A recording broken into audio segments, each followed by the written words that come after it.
जय हिंद साथियों, हार्दिक अभिनंदन एवं स्वागत है आपके अपने परिवार वीपी स्टडी ग्रुप में।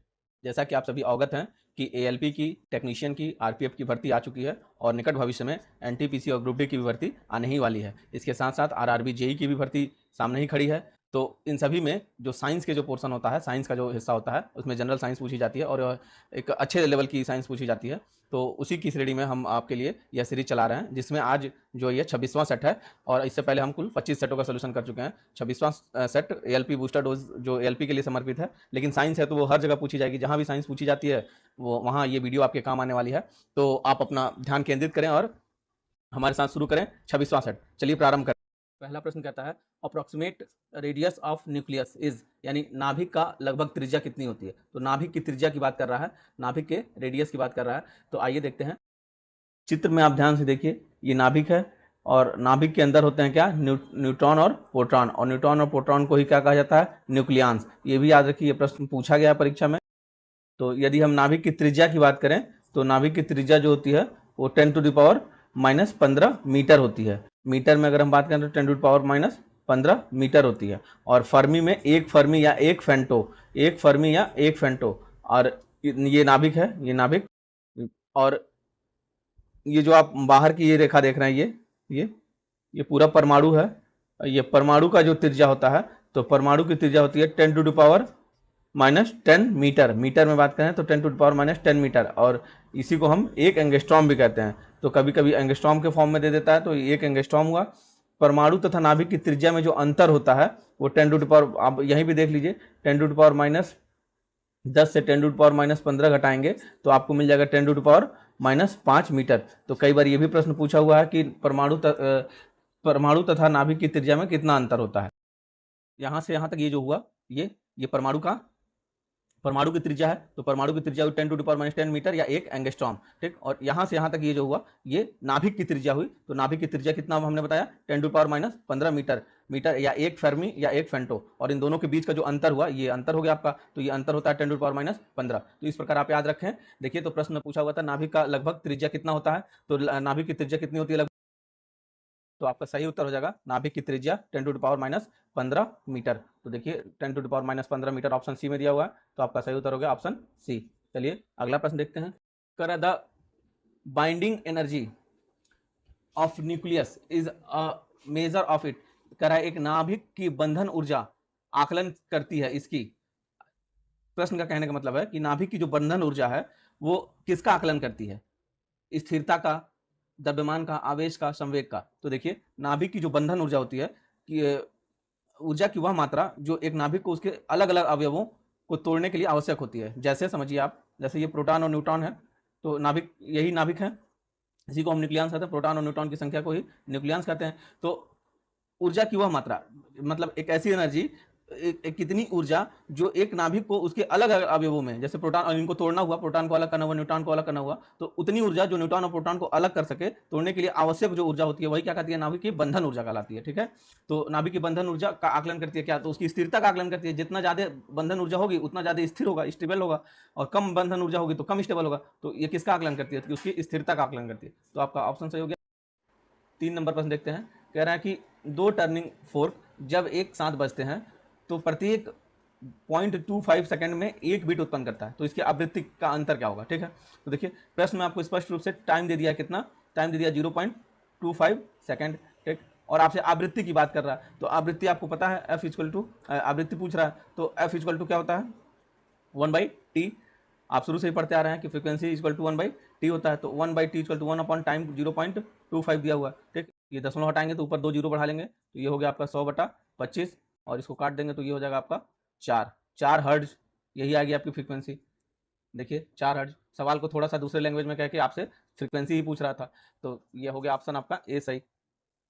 अगला प्रश्न देखते हैं, 4 नंबर। कह रहा है कि किसी माध्यम में तरंग की चाल यानी भी दिया हुआ है 960 मीटर पर सेकंड, ठीक। यदि 1 मिनट में, 1 मिनट समय हुआ, टाइम दिया हुआ है 1 मिनट, 1 मिनट यानी कुल 60 सेकंड, ठीक है। कह रहा है कि 3600 तरंगे एक बिंदु से गुजर रही हैं। 3600 तरंगे 60 सेकंड में, कितनी तरंगे, 60 सेकंड में, 60 सेकंड में 3600 तरंगे, ठीक है, 3600 तरंगे। तब तरंग दैर्घ्य बताइए, तरंग दैर्घ्य को लैम्डा से डिनोट करते हैं, शुरू से ही बताता रहा हूं, तरंग दैर्घ्य लैम्डा। तो पूछ रहा है लैम्डा बराबर क्या है, तो देखिए आपको फॉर्मूला पहले से भी पता है कि v बराबर होता है n लैम्डा, ठीक, लैम्डा बराबर हो जाएगा v बाई n, ठीक, v आपको पता है और n पता करना है। तो देखिए 60 सेकंड में 3600 सेकंड, 3600 तरंग, 60 सेकंड में 3600 तरंग, तो एक सेकंड में कितनी तरंग, एक सेकंड में कितनी तरंग, तो 3600 बटे 60, ये कट जाएगा आपका, ये मिल जाएगा 60 तरंग, यानी 60 हर्ट्ज आ गया, ये फ्रीक्वेंसी आ गई, यही आ गया आपका किसका, n की value, n equal to 60 hertz. तो देखिए अब आपको तरंग दैर्घ्य लैम्डा, तो लैम्डा बराबर हो गया v बाई n, v की वैल्यू दिया हुआ आपका 960 और बटे लैम्डा n का मान मिल गया 60, ये कट गया आपका 16 छक्का 96, लैम्डा का मान मिल गया 16 मीटर, लैम्डा हो गया आपका 16 मीटर। देखिए ऑप्शन डी में यहाँ पे है, ऑप्शन डी सही हो जाएगा। 5 नंबर प्रश्न कहता है कि पदार्थ तरंगों का तरंग दैर्घ्य किस पर निर्भर नहीं करता है। तो देखिए कुछ फार्मूले होते हैं, उनको ध्यान से देखते हैं हम। देखिए एक फार्मूला होता है ई बराबर एच न्यू, ठीक, और दूसरा एक और फार्मूला होता है तरंग दैर्घ्य लैम्डा बराबर, तरंग दैर्घ्य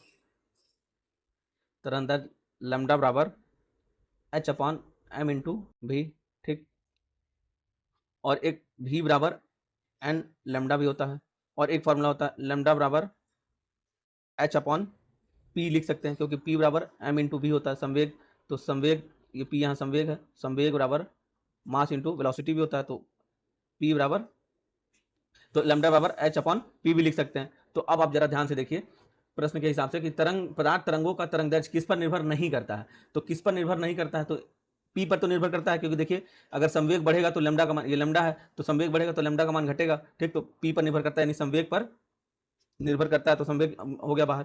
देखिए P बराबर m इंटू भी होता है, यानी मास और द्रव्यमान पे भी निर्भर करता है, यहाँ पे इस फॉर्मूले में देखिए मास और द्रव्यमान पे भी निर्भर करता है, मास और वेलोसिटी, क्योंकि मास का मान बढ़ेगा तो लैम्डा का मान घटेगा, और वेलोसिटी का भी मान बढ़ेगा तो लैम्डा का मान घटेगा, तो ये मास और वेलोसिटी पे भी डिपेंड करता है, यानी मास और वेलोसिटी पे भी डिपेंड करता है। तो एक लौता ये बच गया क्या, चार्ज, तो चार्ज पर डिपेंड नहीं करता है, तो लैम्डा का मान किस पर डिपेंड नहीं करता है, चार्ज पर डिपेंड नहीं करता है, तो आपका सही उत्तर क्या हो जाएगा, चार्ज।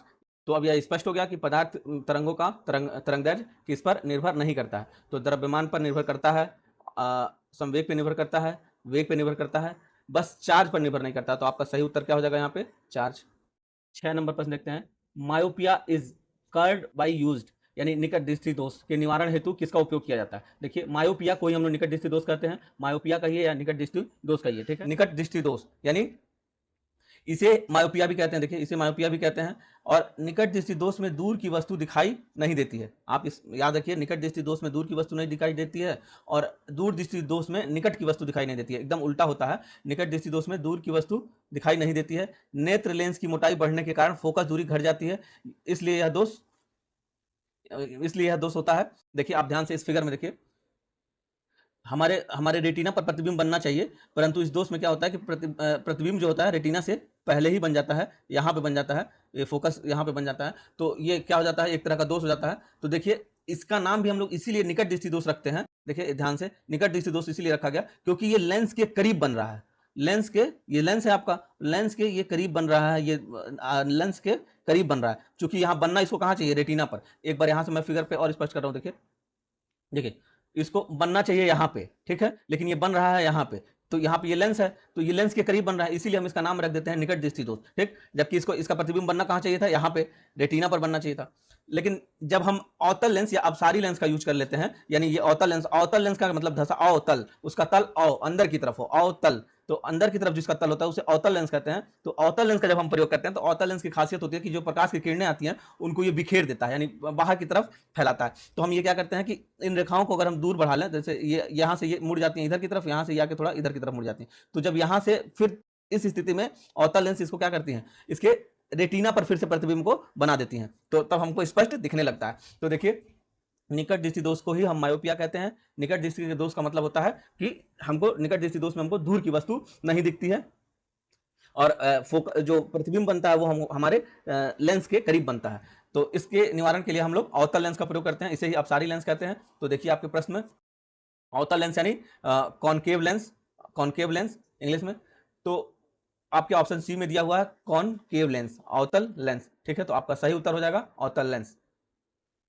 आइए दूरदृष्टि दोष को भी समझ लेते हैं। दूरदृष्टि दोष को हाइपरमेट्रोपिया कहते हैं। हाइपरमेट्रोपिया, इस दोष में निकट की वस्तु दिखाई नहीं देती है। अभी हमने बताया कि दूरदृष्टि दोष में निकट की वस्तु दिखाई नहीं देती है। इस दोष से पीड़ित व्यक्ति के नेत्र लेंस की मोटाई घट जाती है। तो ये जो नेत्र लेंस की मोटाई है, ये जो इतना हो, वो थोड़ा सा घट कर पतला हो जाता है, जिसके कारण यहाँ पे प्रतिबिंब बनना चाहिए था, जो अब आगे जाकर यहाँ बनता है। तो देखिए ये हमारे लेंस से दूर बन रहा है, इसीलिए हम ऐसे दोष को दूरदृष्टि दोष कहते हैं। लेकिन इसका वो हो जाता है कि हमको नजदीक की वस्तु नहीं दिखाई देती है, जो हमारे आंख से करीब होगा वो नहीं दिखाई देगा, इसका दोष ये हो जाता है। तो इस दोष से पीड़ित व्यक्ति के नेत्र लेंस की मोटाई घट जाने के कारण फोकस दूरी बढ़ जाती है। ऐसे रोगियों को कॉन्वेक्स लेंस की उपयोग किया जाता है, यानी अभिसारी लेंस। अभिसारी लेंस का जो काम होता है वो किरणों को एक जगह केंद्रित करने का काम होता है। तो यहाँ पे देखिए, अब हमारा जो यहाँ पे प्रतिबिंब बन रहा था पहले, अब वो हमारे रेटिना पे बनने लगता है, तो हमको इस वस्तु स्पष्ट दिखाई देती है। तो चलिए, आप अच्छे से समझ गए होंगे इस टॉपिक को। 7 नंबर प्रश्न कह रहा है, an echo will be heard if the minimum distance between the source and the object.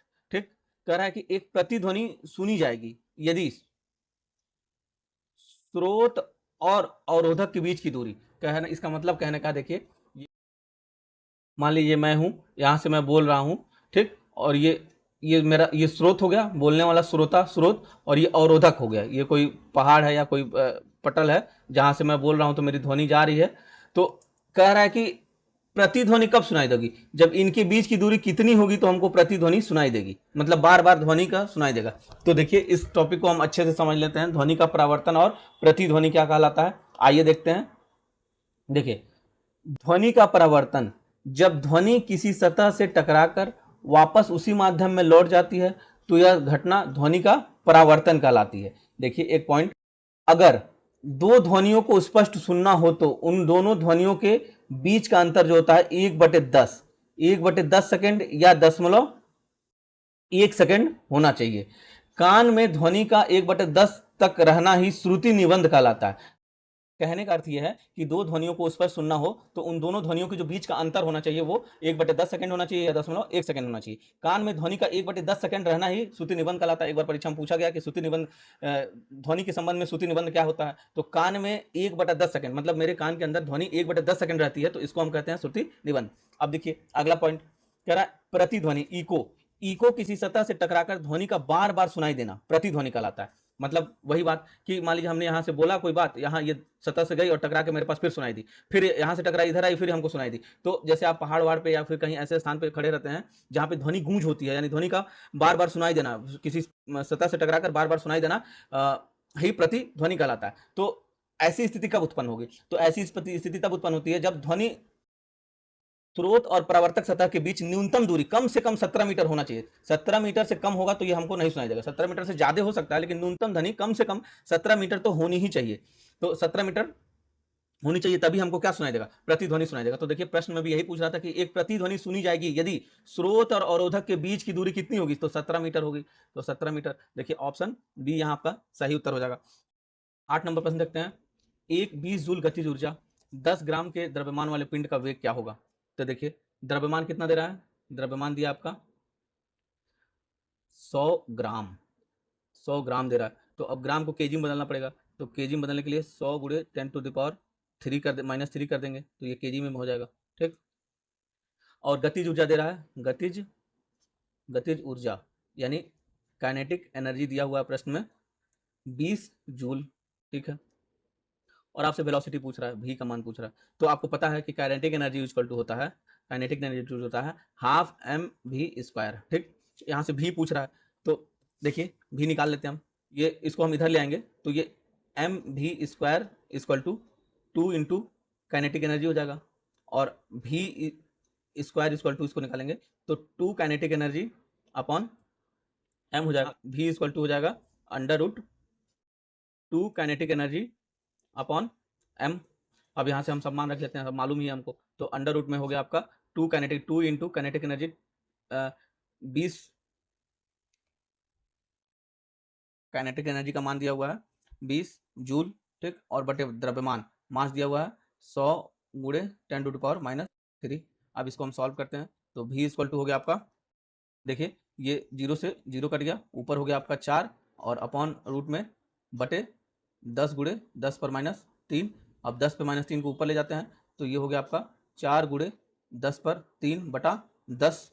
ध्यान से देखिए ये एक 0 से एक 0 कट गया तो यहाँ 2 बचा, तो ये हो गया आपका 4 गुणे 10 पर 2। अब ये हो गया आपका रूट में, अब रूट से जब इसको हम बाहर निकालेंगे तो ये सीधे सीधे गुणा कर लेंगे आपस में, तो ये हो जाएगा 400 और 400 को रूट से बाहर निकालेंगे तो हो जाएगा ये 20 मीटर पर सेकंड। तो देखिए आपका 20 मीटर पर सेकंड ऑप्शन बी में है, तो आपका सही उत्तर हो गया क्या, ऑप्शन बी। 9 नंबर प्रश्न कहता है कि एक कण का संवेग तथा गतिज ऊर्जा के संख्यात्मक मान बराबर हैं, कण का वेग क्या होगा। देखिए देखिए संवेग P बराबर होता है m इंटू वी, और गतिज ऊर्जा equal to kinetic energy equal to होता है हाफ mv²। तो कह रहा है कि एक कण का संवेग और गतिज ऊर्जा के संख्यात्मक मान बराबर है, यानी ये दोनों आपस में बराबर है। तो यहां देखते हैं, देखिए यानी mv बराबर हाफ mv², ये दोनों आपस में बराबर होगा। तो अब यहां से सॉल्व करते हैं इसको, देखिए तो यहाँ से एक mv से कट जाएगा mv², तो यहाँ आपका बच जाएगा एक हो जाएगा यहाँ पे, और 1/2 इंटू m से m कट गया था, एक m से m कट गया था, और v से एक v कट गया था, तो यहाँ बच गया था v।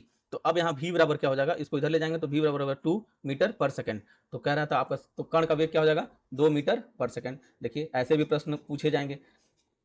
10 नंबर प्रश्न देखते हैं, देखिए कह रहा है कि एक तार में 20 माइक्रो एम्पियर की धारा 30 सेकंड तक प्रवाहित होती है, तो तार में स्थानांतरित इलेक्ट्रॉनों की संख्या क्या होगी। तो इलेक्ट्रॉनों की संख्या यानी n के बारे में पूछ रहा है। तो देखिए हमारे पास एक फॉर्मूला होता है Q बराबर n इंटू ई, Q बराबर एन ई बोलते हैं या Q बराबर n इंटू ई, ठीक। तो यहाँ पे जो n है वो क्या है, इलेक्ट्रॉन की संख्या है, इलेक्ट्रॉन की संख्या है, ठीक।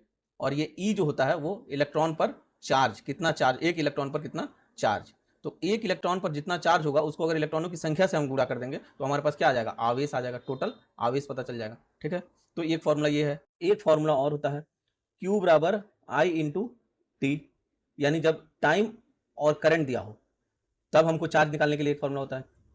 तो अब हम देख लेते हैं कि हमारे में प्रश्न में क्या क्या दिया हुआ है। तो देखिए पहला दे रहा है कि 20 माइक्रो एम्पियर की धारा 30 सेकंड तक, 20 माइक्रो एम्पियर की धारा यानी करंट दे रहा है, आई बराबर दे रहा है कितना 20 माइक्रो एम्पियर। तो माइक्रो एम्पियर को हम कन्वर्ट कर लेंगे तो 20 गुणे माइक्रो यानी 10 पर -6 एम्पियर हो गया आपका, ठीक है। अब देखिए समय कितना दिया है, टाइम दे रहा है 30 सेकंड, कोई बात नहीं, सेकंड में ही दिया हुआ तो कन्वर्ट करने की कोई आवश्यकता नहीं, तो सेकंड हो गया। अब हमको यहाँ से Q मिल जाएगा, जब हमें Q मिल जाएगा, हमको यहाँ से अगर Q मिल गया तो हम यहाँ Q का मान, अगर देखिए ऊपर वाले पहले फॉर्मूले में देखिए, अगर हम यहाँ Q का मान यहाँ रख देंगे और चार्ज एक इलेक्ट्रॉन पर जो चार्ज होता है, एक इलेक्ट्रॉन पर चार्ज होता है, आप बचपन से पढ़ते आ रहे हैं कि एक इलेक्ट्रॉन का जो चार्ज होता है 1.6 इंटू 10⁻⁻19 गुलाम होता है। तो यहाँ पे ये भी हमको मिल गया, तो ई और Q मिल गया, तो यहाँ से n मिल जाएगा। तो यही तो हमको पूछ रहा है, इलेक्ट्रॉन कितना नंबर ऑफ कितने इलेक्ट्रॉन होंगे, इलेक्ट्रॉनों की संख्या, तो यही तो पूछ रहा है। तो चलिए हम आगे सॉल्व करते हैं।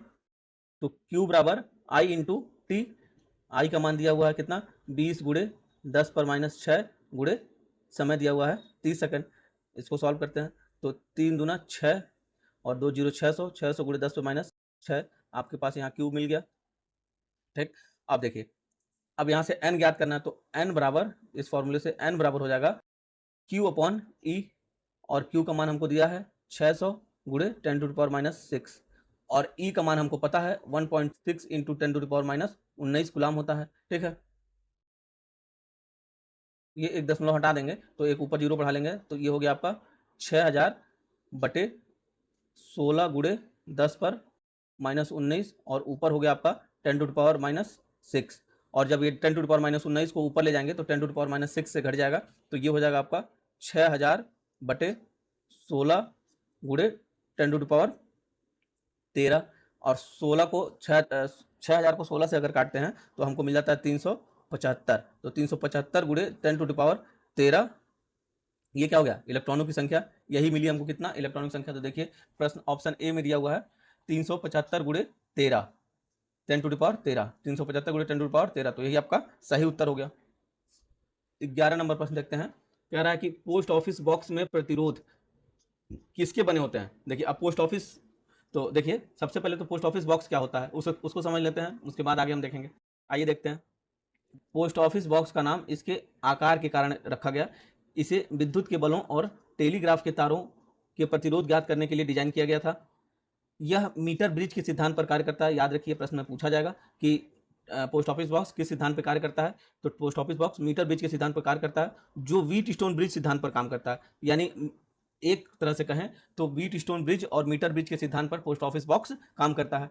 ठीक है, ये भी बात याद रखिए। तीसरा पॉइंट, पोस्ट ऑफिस बॉक्स प्रतिरोध में प्रतिरोध के लिए सबसे अच्छा पदार्थ मैग्नीन का पदार्थ मैग्नीन का उपयोग किया जाता है। तो देखिए आपके पास में पोस्ट ऑफिस बॉक्स में प्रतिरोध किसके बने होते हैं, तो मैग्नीन के बने होते हैं, मैग्नीन के बने होते हैं। तो आपका सही उत्तर क्या हो गया, option C. Post office box में प्रतिरोध किसके बने होते हैं, तो मैग्नीन के बने होते हैं, मैग्नीन। 12 नंबर प्रश्न कह रहा है कि एक 220 वोल्ट 100 वाट का बल्ब स्रोत 110 वोल्ट से जुड़ा है, बल्ब द्वारा खपत की जाने वाली शक्ति बताइए। तो देखिए कहने का अर्थ ये है कि एक बल्ब है, देखिए ये बल्ब जो है ये 220 वोल्ट और 100 वाट का बल्ब, इसका जो रेटिंग है 100 वाट, ये इस बल्ब की रेटिंग है। 220 वोल्ट 100 वाट का बल्ब, यानी इस बल्ब की रेटिंग हो गई 220 वोल्ट 100 वाट। कह रहा है 110 वोल्ट के सोर्स से जुड़ा हुआ है, ये 110 वोल्ट का बैटरी का सोर्स या कोई भी सोर्स इलेक्ट्रिक सोर्स है जो 110 वोल्ट का है। ठीक, तो बल्ब द्वारा खपत की जाने वाली शक्ति पावर पूछ रहा है कि बल्ब के द्वारा कितनी शक्ति खर्च की जाएगी, पावर। ठीक, तो आप ध्यान से देखिए, एक जो बल्ब का वोल्टेज दिया हुआ है कितना दिया हुआ है, 220 वोल्ट, और इसका जो पावर दिया हुआ है, इसका दिया हुआ पावर 100 वाट का पावर है। ठीक,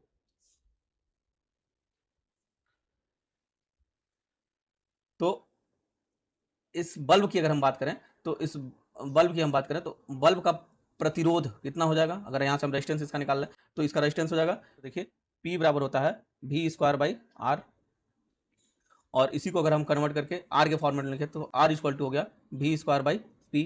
तो अब देखिए यहाँ से आर का मान निकल जाएगा, तो R equal to V square यानी 220 गुणे 220 बटे पावर कितना दिया हुआ है 100। तो ये एक जीरो से एक जीरो ये कट गया, एक जीरो से एक जीरो ये कट गया, 22 गुणे 22, 22 बाई सब में होता है 484। तो आपका प्रतिरोध निकल गया यहाँ पे 484। ये तो हो गई बल्ब की कंडीशन में, बल्ब का ये प्रतिरोध निकल गया। तो अब पूछ रहा बल्ब द्वारा खपत की जाने वाली शक्ति, अब पावर कितना होगा। तो अब क्योंकि बल्ब को जो सोर्स वोल्टेज सोर्स जो वोल्टेज दिया जा रहा है वो तो 110 ही वोल्ट दिया जा रहा है ना, तो अब हमको पावर निकालना है। तो P इक्वल टू, अब वही फॉर्मूला फिर से, P equal to V square by R, किस रेजिस्टेंस पे, तो बल्ब के रेजिस्टेंस पे। ठीक, तो वी स्क्वायर बाई आर, तो वी वोल्टेज कितना, किस वोल्टेज पे, तो 110 वोल्टेज पे, क्योंकि हम यही वोल्टेज दे रहे हैं। तो 110 गुणे 110 गुणे प्रतिरोध हो गया आपका 484। ठीक, अब इसको अगर सॉल्व करेंगे तो ये आएगा आपका 25 वाट। ठीक, तो ध्यान से समझिए कि 220 वोल्ट 100 वाट का बल्ब यदि है, अगर इसको, इसका ये ऑपरेटिंग वोल्टेज है, मतलब कि ये इस पर काम करना चाहिए, इतने के लिए दिया गया है, ये इसकी रेटिंग है, ये 220 वोल्ट 100 वाट, यानी कि 220 वोल्ट इसको सप्लाई चाहिए, तब ये 100 वाट का ग्लो करेगा, 100 वाट का बल्ब जलेगा। लेकिन अगर हम इसको 10 वाट 110 वोल्ट देते हैं, सॉरी 110 वोल्ट की हम सप्लाई देते हैं, तो उस समय ये केवल 25 वाट का ग्लो करेगा, 25 वाट के हिसाब से काम करेगा। तो अब इसकी शक्ति, बल्ब द्वारा खपत की जाने वाली शक्ति कितनी होगी 110 वोल्ट पे, तो 110 वोल्ट पे बल्ब द्वारा की जाने वाली शक्ति जो होगी वो 25 वाट होगी। ठीक, तो आपका सही उत्तर हो गया ऑप्शन बी। 13 नंबर प्रश्न कह रहा है कि एक द्वितीयक बैटरी की सेल अभिक्रिया है। देखिए सबसे पहले तो सेकेंडरी सेल की बात कर रहा है, सेकेंडरी सेल। तो देखिए यदि हम बैटरी की बात करें तो जो बैटरी होती है वो दो प्रकार की होती है, एक होती है प्राथमिक बैटरी, एक द्वितीयक बैटरी। तो यहीं पे आप ध्यान रखिए कि जितना भी प्राथमिक बैटरी होता है, प्राथमिक बैटरी यानी प्राथमिक सेल, प्राथमिक सेल, प्राइमरी सेल, प्राथमिक बैटरी, ये जो होते हैं ये चार्जेबल नहीं होते हैं, यानी कि ये एक बार अगर ये, अगर कोई बैटरी एक बार अगर ये खर्च हो गई, एक बार ये बैटरी खर्च हो गई तो दोबारा हम इसको चार्ज नहीं कर सकते हैं। अर्थात ये क्या हुए, ये अनुउत्क्रमणीय हुए, मतलब कि एक ही डायरेक्शन में काम करते हैं, केवल एक बार में ये बैटरी सोर्स एक बार में अपना सारा वोल्टेज दे देंगे, उसके बाद ये खत्म, ये फिर दोबारा इनसे उपयोग नहीं किया जा सकता, यानी एक ही डायरेक्शन में काम करते हैं। तो इनको क्या कहा जाएगा, अनुत्क्रमणीय, यानी एक डायरेक्शन में काम करने, अनुत्क्रमणीय। ठीक, और जो द्वितीयक होते हैं, द्वितीयक द्वितीयक जो होते हैं, द्वितीयक सेल या द्वितीयक बैटरी, ये उत्क्रमणीय होते हैं, रिवर्सेबल होते हैं, उत्क्रमणीय, यानी आप इनको चार्ज करके दोबारा यूज कर सकते हैं। कि यानी ये जो बैटरी हुए, ये जो सेल हुए, ये एक बार तो अपना दे देंगे, जितना भी वोल्टेज होगा ये दे देंगे, फिर इनको हम चार्ज करके फिर इनसे ले सकते हैं। तो यानी ये क्या है, रिवर्सेबल है, ये अपना प्रक्रिया चलाते रहते हैं। ठीक है, तो ऐसे बैटरी द्वितीयक सेल के अंतर्गत आते हैं और ये प्राथमिक सेल के अंतर्गत आते हैं। ठीक है, तो आइए प्रश्न देख लेते हैं। तो कह रहा है कि एक द्वितीयक बैटरी सेल की अभिक्रिया क्या होगी। तो द्वितीयक बैटरी सेल की अभिक्रिया क्या होगी, आप खुद ही बताइए। तो आपका सही उत्तर हो जाएगा क्या, रिवर्सेबल, उत्क्रमणीय। ठीक है, देखिए यहाँ यही तथ्य लिखे हुए हैं कि बैटरियां मुख्य रूप से दो प्रकार की होती है, प्राथमिक और द्वितीयक। वे बैटरियां जिनमें रासायनिक अभिक्रिया केवल एक दिशा में होती है अर्थात अनुत्क्रमणीय होती है, प्राथमिक बैटरी कहलाती है। ठीक, इन्हें चार्ज नहीं किया जा सकता है, ये बैटरी चार्ज नहीं होती है, प्राथमिक कभी चार्ज नहीं होती है। ठीक, जबकि द्वितीयक बैटरियां वे बैटरियां जिनमें रासायनिक अभिक्रिया दोनों तरफ होती है अर्थात पूरे उन्हें पुनः चार्ज किया जा सकता है, पुनः चार्ज करके काम में लाया जा सकता है, ये क्या कहलाती हैं, उत्क्रमणीय यानी रिवर्सेबल, दोनों तरफ काम करेंगी होती हैं। जैसे लेड एसिड बैटरी, अब उत्क्रमणीय का एग्जांपल हो गया H2SO4 वाली बैटरी, जो जिसमें जल सल्फ्यूरिक अम्ल होता है, यानी कार में जो बैटरी यूज की जाती है H2SO4 वाली बैटरी, या lead acid cell, nickel cell, cadmium cell, ये सब जो सेल हैं ये सब उत्क्रमणीय हैं, यानी द्वितीयक बैटरी के अंतर्गत आते हैं। नंबर प्रश्न देखते हैं। 14 नंबर प्रश्न कह रहा है कि एक आदर्श सेल का आंतरिक प्रतिरोध। तो देखिए आदर्श सेल, आप इसके नाम से ही स्पष्ट है कि कह रहा है कि आदर्श सेल, आदर्श जो होगा उसके अंदर कोई प्रतिरोध होना चाहिए क्या, उसके अंदर कोई प्रतिरोध नहीं होना चाहिए, यानी आदर्श सेल का आंतरिक प्रतिरोध क्या होना चाहिए, शून्य होना चाहिए। कोई भी आदर्श चीज है उसमें कोई रुकावट आएगी, कोई प्रतिरोध होगा, जो आदर्श है तो आदर्श है, तो इसका आंतरिक प्रतिरोध क्या होगा, शून्य होगा। यहीं पर आप एक बात याद रखें, आदर्श वोल्टमीटर का, आदर्श वोल्टमीटर का आंतरिक प्रतिरोध क्या होता है, वोल्टमीटर का आंतरिक प्रतिरोध, तो आदर्श वोल्टमीटर का जो आंतरिक प्रतिरोध होता है वो अनंत होता है, अनंत होता है यानी इनफाइनाइट होता है। तो यहाँ पे याद रखिए। 15 नंबर प्रश्न कर रहा है कि सूर्य का ताप मापा जाता है, the temperature of the sun is measured by, सूर्य का ताप किससे मापा जाता है। तो देखिए आप एक ही लाइन में याद रखिए, सूर्य का तापमान या उच्च तापमान हुआ, सूर्य का तापमान हुआ या उच्च तापमान हुआ, जितने भी ये उच्च तापमान मापन ये पायरोमीटर के द्वारा किए जाते हैं, पायरोमीटर। तो पायरोमीटर के द्वारा सूर्य का तापमान या उच्च तापमान को मापा जाता है। ठीक है, देखिए यहाँ अगला ऑप्शन दिया हुआ है कि गैस तापमापी द्वारा। तो गैस तापमापी, तो गैस तापमापी क्या होता है, ध्यान दीजिएगा। गैस तापमापी में दो प्रकार की तापमापी प्रयोग की जाती है, एक हाइड्रोजन गैस तापमापी और एक नाइट्रोजन गैस तापमापी। एक होता है हाइड्रोजन गैस तापमापी, हाइड्रोजन गैस तापमापी जो होता है -200 डिग्री सेल्सियस से 500 डिग्री सेल्सियस तक मापता है, और नाइट्रोजन गैस तापमापी जो होता है वो -200 डिग्री सेल्सियस से 1500 डिग्री सेल्सियस तक मापता है। ठीक है, तो आप ये बात याद रखें कि हाइड्रोजन गैस तापमापी -200 से 500 डिग्री सेल्सियस और नाइट्रोजन गैस तापमापी -200 से 1500 डिग्री सेल्सियस तक ताप का मापन करते हैं। ठीक है, देखिए यहाँ पे एक और दिया हुआ प्लेटिनम प्रतिरोध तापमापी, प्लेटिनम प्रतिरोध तापमापी। तो ये जो तापमापी होता है ये प्रतिरोध ताप गुणांक के सिद्धांत पर कार्य करता है, प्रतिरोध ताप गुणांक। तो इनका जो तापमान होता है ये -200 डिग्री सेल्सियस से ये 1200 डिग्री सेल्सियस तक माप सकते हैं, 1200 डिग्री सेल्सियस तक माप सकते हैं। और ये किस सिद्धांत पर काम करते हैं, तो प्रतिरोध तापमापी, प्रतिरोध ताप गुणांक के आधार पर कार्य करता है। 16 नंबर प्रश्न देखिए, चुंबकीय क्षेत्र शक्ति की एसआई इकाई क्या है, चुंबकीय क्षेत्र शक्ति। देखिए चुंबकीय क्षेत्र शक्ति को बी से डिनोट करते हैं, बी, और बी बराबर होता है 5/A, बी बराबर होता है क्या, 5/A, यही है चुंबकीय क्षेत्र यानी magnetic field strength, magnetic magnetic magnetic field strength, strength. ठीक है, और ये फाई जो है फ्लक्स है, फ्लक्स है, फ्लक्स, और ये ए जो होता है एरिया होता है, एरिया। तो देखिए तो बी बराबर हो जाएगा 5, फ्लक्स का जो होता है मात्रक होता है वेबर, और एरिया का होता है मीटर स्क्वायर। तो आपका बी का जो मात्रक क्या हो गया, weber, weber per metre square, weber per metre square. तो देखिए weber per metre square option B में है, वेबर पर मीटर स्क्वायर। तो आपका सही उत्तर हो गया ऑप्शन बी। 17 नंबर प्रश्न कह रहा है कि दाब और बल में कौन सदिश है, इन दोनों में कौन सा सदिश है। तो आप ही बताइए, बल और दाब। तो बल सदिश की बात कर रहा है, तो सदिश सदिश यानी जिसमें दिशा हो, सदिश यानी जिसमें दिशा हो, और दिशा के साथ साथ परिमाण भी हो, परिमाण भी हो।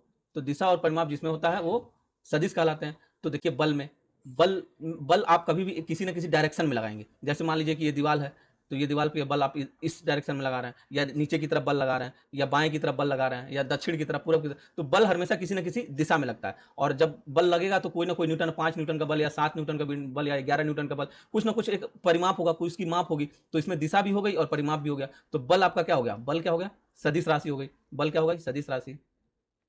लेकिन दाब जो होता है, दाब बराबर होता है, देखिए दाब बराबर होता है बल बटा क्षेत्रफल, बल बटा क्षेत्रफल। तो दाब बराबर होता है बल बटा क्षेत्रफल, यानी कि एक क्षेत्रफल पर बल लगाया जा रहा है, उसे हम दाब कहते हैं। तो दाब क्या हो गई, केवल यहाँ पे क्या है, यहाँ पे केवल परिमाप है, परिमाण है, केवल क्या है, परिमाण है, इसमें दिशा तो है नहीं। बल और दाब और बल में कौन सदिश है, तो बल ही सदिश राशि है, केवल बल सदिश राशि है।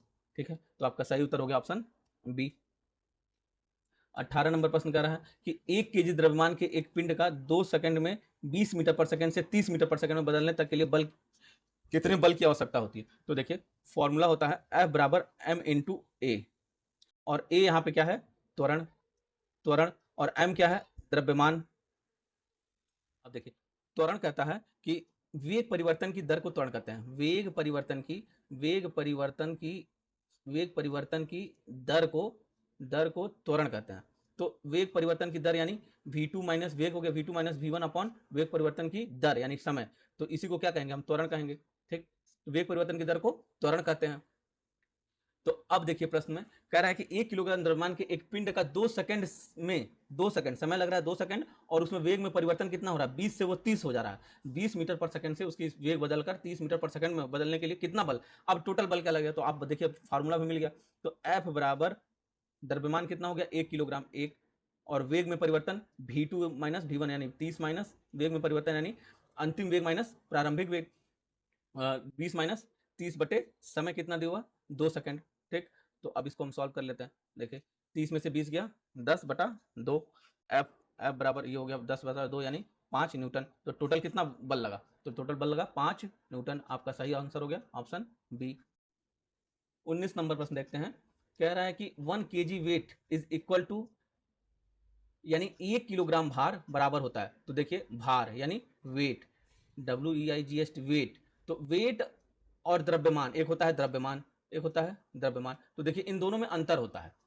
तो आइए पहले इस अंतर को समझ लेते हैं, उसके बाद हम इस सवाल को आसानी से बना लेंगे। तो देखिए ध्यान दीजिएगा कि द्रव्यमान और भार में अंतर, तो द्रव्यमान और भार में अंतर क्या होता है, देखिए ये हो गया द्रव्यमान, द्रव्यमान को हम मास कहते हैं, और भार, भार को हम वेट कहते हैं। तो सबसे पहली बात कि द्रव्यमान का जो मान होता है पूरे ब्रह्मांड में कहीं नहीं बदलता है, इसे m से सूचित करते हैं। यानी मास आप पूरे ब्रह्मांड में, यानी आप पृथ्वी पे रहें, चंद्रमा पे चले जाएं, किसी और दूसरे ग्रह पे चले जाएं, पूरे ब्रह्मांड में मास कभी नहीं बदलता है, मास हमेशा एक समान होता है। यानी अगर यहाँ आपका मास 5 है तो सूर्य पे भी आपका मास 5 ही होगा, चंद्रमा। सिंपल सी बात है कि द्रव्यमान का मान पूरे ब्रह्मांड में कहीं नहीं बदलता है, इसको m से सूचित करते हैं। ठीक है, और यदि हम भार की बात करें तो भार जो होता है वो एक प्रकार का बल है जिससे पृथ्वी किसी वस्तु को अपनी ओर आकर्षित करती है। जैसे, तो हम भार को हमने क्या कहा, हमने कहा कि भार एक बल है जिससे कि पृथ्वी जो है वो वस्तु को अपनी ओर आकर्षित करती है, इसी बल से।